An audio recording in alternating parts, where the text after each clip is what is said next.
In this video, I'm going to show you how to replace the steering rack in this Volkswagen Beetle. Let's get into it. We're going to take this panel off right here behind the brake pedal. There's a screw right here. It's just a plastic screw. Just use a straight blade screwdriver. Take that off. There's another one behind the gas pedal. Take that one off as well. Then this plate comes right off. To get the bolt to line up, I am going to have to move the steering wheel.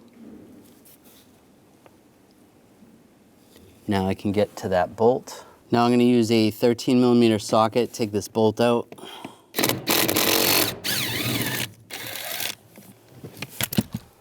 Now before I move the shaft up, I am going to put the steering wheel back to center, and I'll pull the key out.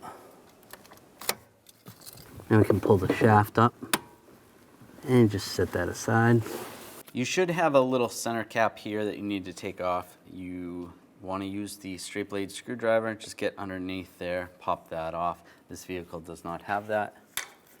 Then take your hook and then find this hole right here and then just pull the cap right off. It's just held on by those positions. Now you can access the lug nuts. Use the wheel lock key, find the wheel lock, take that one off with a 17mm socket. Then using the same 17mm, we're going to take off the lug bolts.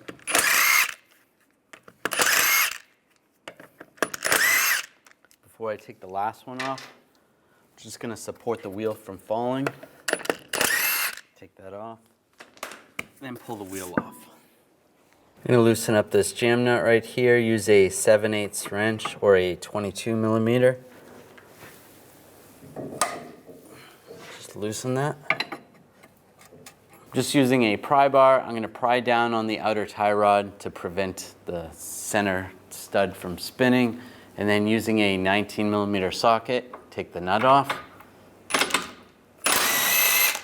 You can use a front end removing tool to separate the tie rod from the knuckle, or just take a hammer, just give it a tap underneath. It should pop out. I'm just going to use some locking pliers over here on the inner tie rod, then take a 19mm wrench and we'll loosen up the outer tie rod in. Now you want to count the threads every time you go around once. So 17, I'll write that number down. With the tie rod off, now you can do the same on the other side. Underneath, where this shield attaches to this cradle, we're going to take that off. Use a T25 socket. Take that screw off. That's just loose and out of the way. You can do the same on the other side. This vehicle doesn't have one, but you would take another screw out right there. Now I'm going to take these two bolts out. Use a 16mm socket. Take those out. I'm just using a pull jack and I'm going to support the cradle.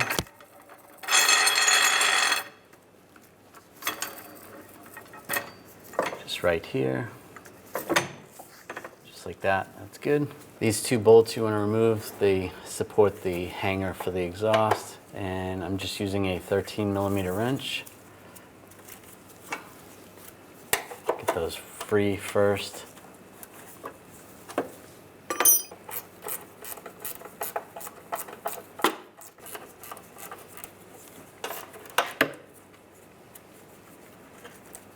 Now I'm going to use a 21mm socket, loosen up the bolts right here between the control arm and the cradle. It's also a bolt in the back. I'm just going to loosen this one. I'm not going to take this one out completely yet. And the same on the other side.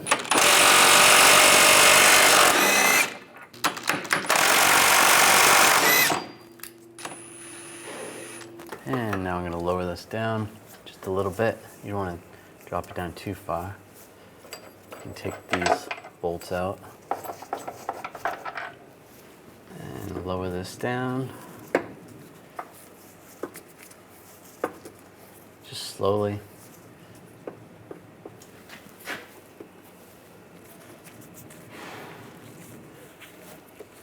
Now we're going to take these two lines off. I'm going to use a 19mm socket. Take the bolt out. Make sure you have something to catch the fluid in. I have a little cup up here, but also have a drain bucket underneath.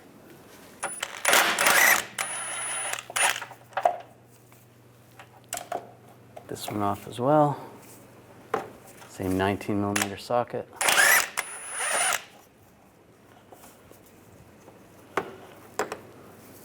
Now we'll take out the bolts that hold the rack on. There's 2 bolts on this side, 2 on the other. Use a 13mm socket.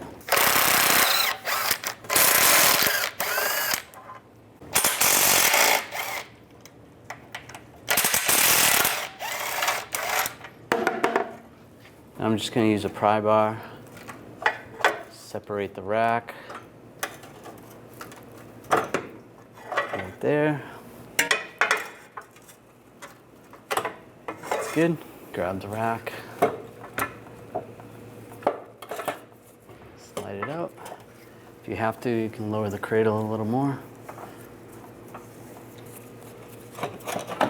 Twist the rack.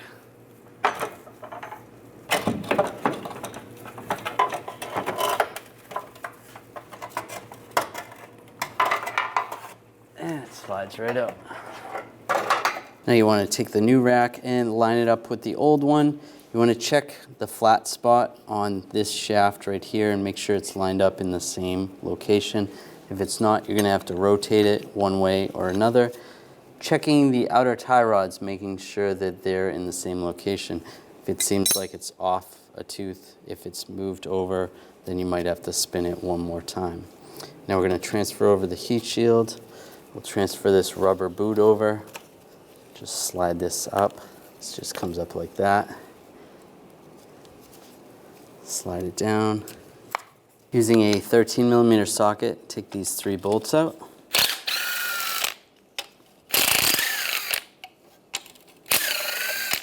Take this nut off. Grab the shield. Just rock it off.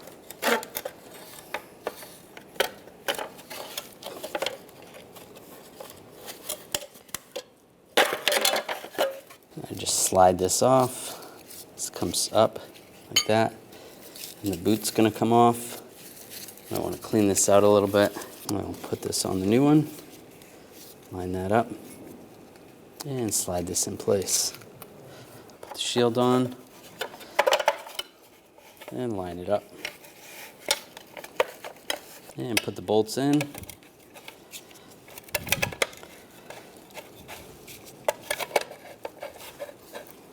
Put the nut on.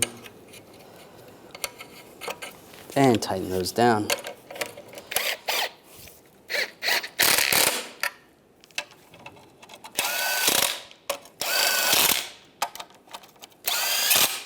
Now slide the new one in.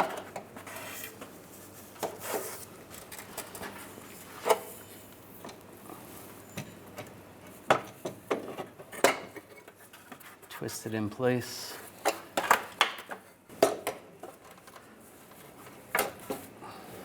And get the bolts started. And I'll get this lined up.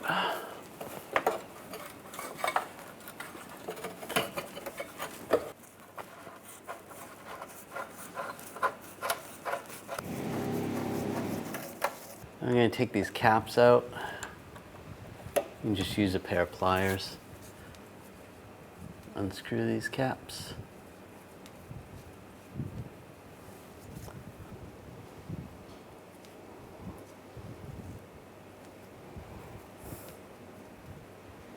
I'm going to raise this up. Before I do that, you want to replace the seals on here. Take the banjo bolts out, take the seals off, put new seals on. Slide it back through. Same with the other one. And we'll raise this up.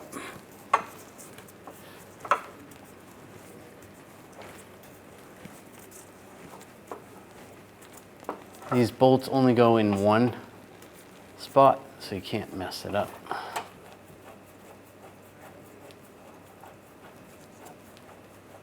And get the lower one in.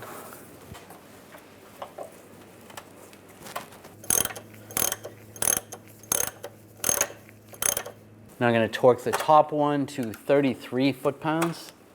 I'm going to torque the bottom bolt, banjo bolt, to 28 foot-pounds. Now we're going to put these bolts in. You can raise the cradle. And put these bolts back in, get these all started. You can get those all snugged up.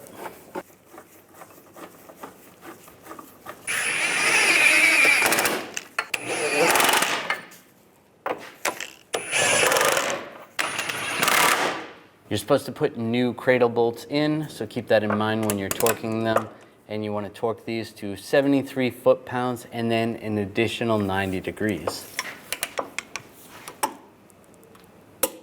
73, and then with the torque angle meter, do the best you can, 90 degrees.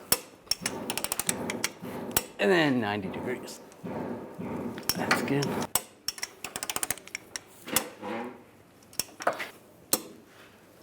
And tighten these down.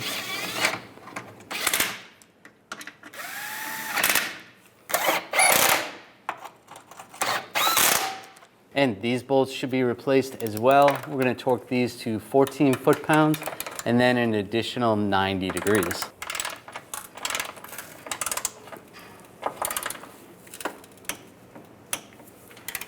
And 90 degrees.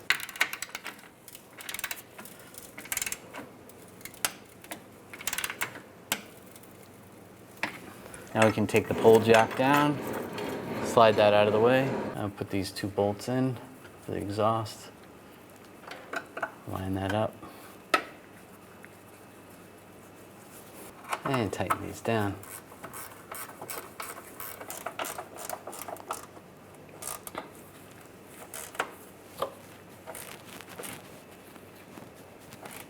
And you want to use new bolts right here. Get these started. You can snug those up. Now we're going to torque these to 29 foot-pounds plus an additional 90 degrees. Go 90 degrees. And put this bolt in.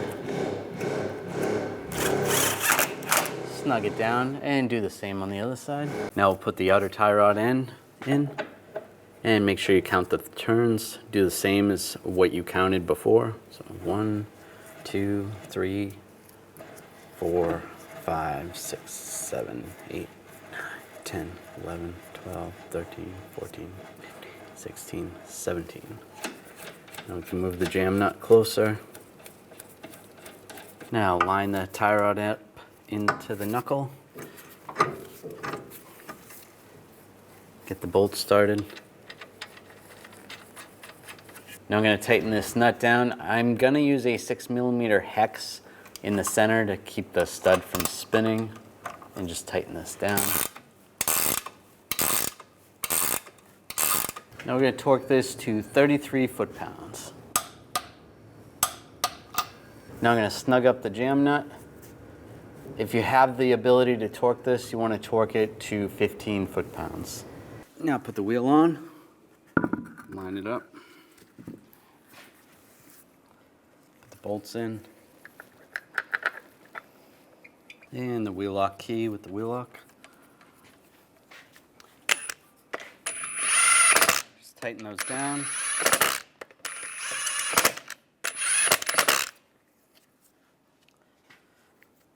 Now we're going to torque the lug bolts to 89 foot-pounds in a cross pattern to tighten the wheel down evenly.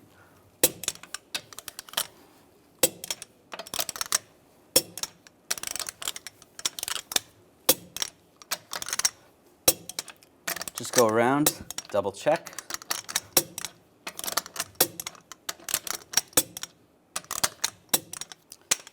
Take the key off with the center cap, line it up. Push it on, and then if you have that little cap, you want to put that little cap on. After finishing this installation, it's important to have an alignment done on your vehicle. And now line the shaft up.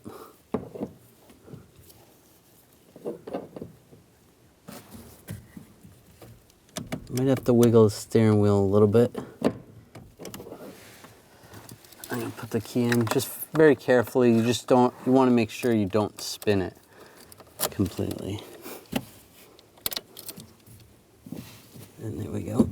Get that lined up. Now I'm gonna turn the steering wheel so we can get the bolts lined up in there. And we'll tighten this down.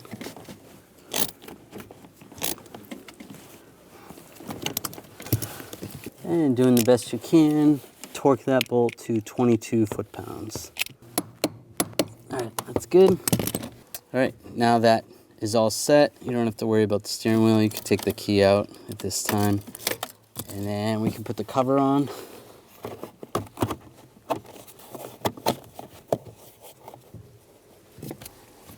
And put these little retainers on.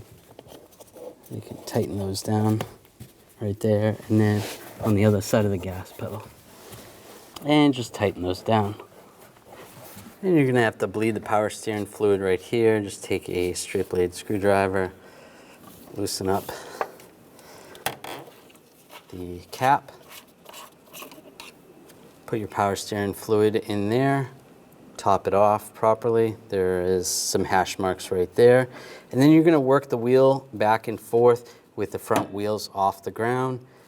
Stop, recheck the fluid, do that multiple times until the fluid seems consistent, the same level, and then you should be able to just top it off, start the vehicle up, drive it, and double check it later and adjust accordingly. When only the best will do, demand TRQ.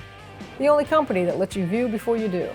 TRQ is committed to offering the highest quality aftermarket auto parts that are engineered for peace of mind. Thanks for using and viewing with TRQ.